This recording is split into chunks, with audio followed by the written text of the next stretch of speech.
Alors, bonjour tout le monde. Pour commencer, politesse oblige.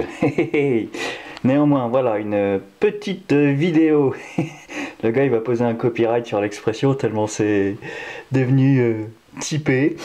Bref, ouais, une petite vidéo là pour poser une question, les mecs. Mais il se passe quoi là avec les disques durs d'ordinateur portable? Les fixes pour l'instant, il n'y a pas de. Enfin, moi, j'ai pas de problème. Mais qu'est-ce qui se passe avec les 10 ordinateurs portables, sans déconner? Parce que mon premier portable, j'avais acheté à l'époque, c'était un genre premier prix, style quand Lidl il fait des Aldi, il fait des produits électroniques, et dans ce genre-là, quoi. Je sais plus où j'avais chopé, bref, on s'en fout.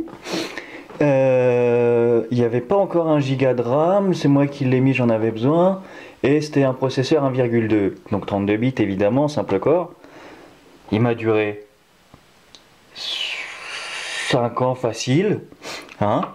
Euh, et je l'ai changé uniquement à cause des performances, sinon il fonctionnait toujours. Et les disques durs qu'il y avait dedans, ils sont là. Ils sont encore là. J'ai plusieurs trucs dessus, je peux les remettre là-dedans d'ailleurs, sans leur faire de pub. Là-dedans, sans aucun problème. Ils tournent toujours. L'ordinateur, je l'utilise plus. D'ailleurs, je l'ai plus, j'ai jeté, je crois. Ah oui, j'ai récupéré le disque dur, machin et tout, bref. Mais il fonctionnait. J'ai arrêté de l'utiliser à cause des performances, c'est tout. Il fonctionnait toujours. J'ai récupéré les disques durs que je montais là-dedans pour avoir les systèmes, tout ça, parce qu'à l'époque, je faisais des prestations, machin. Donc ça me permettait d'avoir un disque pour la maison, un disque pour le boulot, bref. Et ça fonctionne toujours. Hein. Donc un portable 32 bits par contre, hein, simple cœur toujours. Donc pas trop d'échauffement, mais surtout de la place pour ventiler. Et sérieux, même les étiquettes sont encore lisibles là-dessus. Hein, pas déconner quand même.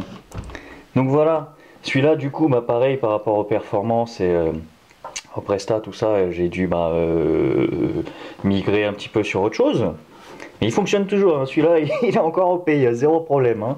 Avec les 10, voilà, il n'y a aucun souci. Donc je passe sur un truc plus récent, d'occasion toujours. Mais plus récent, qui devait avoir quoi, 2 ans peut-être. Et là, moi, ça fait les 2 ans que je l'ai, donc 4 ans. Et le disque dur il pète, sérieux. Et puis moi, comme un con, j'ai pas fait de sauvegarde. Oui, je sais, j'ai fait une vidéo sur la sauvegarde, mais je l'avais pas fait pour le portable. Pourquoi? Parce qu'il y avait une partition comment dire, de récupération dessus. Ça fait que si le système plantait, je pouvais récupérer depuis le disque. Sauf que là, c'est le disque qui a pété. Donc je suis comme un con. Faut que je trouve un moyen de remettre un Windows, je sais pas comment. Tiens, là, tu vois, l'étiquette là, elle s'efface. Tandis que sur l'autre, impeccable. Même l'impression n'est pas la même. Donc comment ça se fait? Donc là c'est un plus large écran TFT. Il commence à être un petit peu plus crotte de bique. Un petit peu plus un peu plus fin. Double cœur 64 bits. Et le machin au bout de 5 ans. Et puis c'est pas de la crotte, hein, je veux dire, c'est de la marque le disque dur. Hein, c'est pas. On peut même pas dire. On peut même pas dire que c'est parce que c'est un disque mal fabriqué, premier prix ou je sais pas trop quoi. Là, c'est un problème de structure du truc. Hein, voilà. Enfin, j'imagine. J'imagine d'autant plus qu'il y en a un autre. On me l'a rapporté pour que j'essaye de le bricoler. C'est le deuxième disque qui crame, celui-là. Donc tu vois, là on est beaucoup plus fin. Là c'est du double cœur 64 bits aussi. Bon, celui-là il tourne pas mal, mais c'est pas un ordinateur Aldi. Hein. Normalement c'est bien foutu. Le disque aussi, c'est pas de la merde. Voilà. Oui, il a cramé.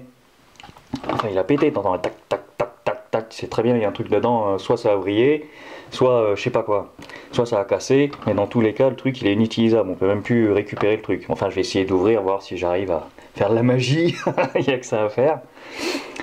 Oui, c'est une Atari 7800. Et puis je vais voir, alors c'est quoi le problème? C'est quoi le problème? Mon premier ordi 2002-2001 portable que j'ai eu, dont le principal intérêt était qu'il était portable, hein, c'était pas les trucs de fou que je faisais avec, mais déjà 1,2 c'était bien. Hein. Donc j'ai arrêté de l'utiliser tout simplement, il fonctionnait, les disques durs sont encore là, je peux les remettre là-dedans, ils fonctionnent toujours. Un truc plus récent, 64 bits, un peu plus fin, plus large, mais bon, le ventilo est même pas crade, hein, donc on peut même pas dire c'est un défaut de refroidissement, hein, encore que par rapport à la structure peut-être, je ne sais pas. Au bout de 4-5 ans, on va dire. Oui, ça peut paraître énorme pour certains, mais c'est la moyenne pour les gens comme moi. Au bout de 4-5 ans, le truc il pète, mais il pète vraiment, hein. Là, tic tic tic tic, je vais ouvrir, voir physiquement ce qu'il y a dedans, si c'est cassé, tordu ou quoi, mais on peut plus l'utiliser, hein, ça c'est clair. En tout cas, je suis pas assez magicien pour ça. Voilà, donc va falloir que je trouve le moyen de retrouver un disque parce que j'ai besoin d'un Windows par rapport au Presta, tout ça.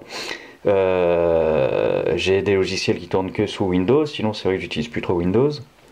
J'en reparlerai plus tard. Et puis celui-là c'est le deuxième, hein, donc beaucoup plus récent, un ordinateur de marque, un disque de marque, beaucoup plus fin par contre que celui-là. Et donc à mon avis ça chauffe beaucoup plus aussi, hein. Ça chauffe tellement beaucoup plus aussi que voilà. Alors qu'est-ce qui se passe avec les disques durs de double cœur 64 bits et de trucs qui tournent à je sais pas combien de cadencement. Faudrait que je fasse le détail, mais il fait pas le point sur le truc. Bref, voilà. Donc c'est la question que je me pose. Si quelqu'un a un début de réponse, ça m'intéresserait quand même de savoir, hein. Parce que passer d'un truc premier prix, en plus j'avais acheté, c'était le modèle d'Expo, moins 10%, vas-y, que j'ai arrêté d'utiliser, qui fonctionnait toujours, j'ai récupéré des pièces pour faire continuer à tourner là-dessus, qui marche encore. Et là, plus je me modernise, enfin celui-là il est pas à moi, enfin maintenant je vais le garder, je vais le bricoler, je vais le garder, je vais en faire quelque chose, t'inquiète, j'ai des solutions. Et plus je me modernise, et plus c'est le bordel. Faut que je fasse des plans sur 2 ans maxi, je prévois le remplacement, le bidouillage, les sauvegardes, tout ce qu'il faut. Bon, une fois que t'es prévenu, tu fais ce qu'il faut, mais comment ça se fait? Je vais pas changer de disque tous les 6 mois. Hein, à un moment donné, ça va plus être possible. Hein. Hein, et puis c'est même pas un problème de marque, parce que celui-là, j'en ai un autre, j'en ai même 2 autres ici, sur les anciens, et ils fonctionnent toujours. Ah bah tiens, celui-là c'est le même que celui-là, tiens. Voilà, c'est un ancien, il fonctionne toujours. Donc c'est même pas un problème de marque, c'est un problème peut-être de fonctionnement. Ça fonctionne trop vite les trucs. Ça fonctionne trop vite, c'est trop performant. C'est trop performant et la fabrication du coup, pour être de plus en plus fine, forcément, devient de moins en moins costaud. Donc ça tourne de plus en plus vite, c'est de moins en moins costaud, forcément, ça casse. Ce serait logique. Donc voilà. Si quelqu'un remarque ce genre de choses aussi, merci de le faire savoir. Et puis je ne sais pas moi, il faut trouver une solution les gars, on va pas acheter des disques tous les 6 mois. Hein. Non, c'est pas sérieux, on va pas acheter des disques tous les 6 mois. Donc voilà. C'était la question philosophique de la semaine. Bon, allez, sur ce, je vous dis bon week et à la semaine prochaine. Allez, ciao.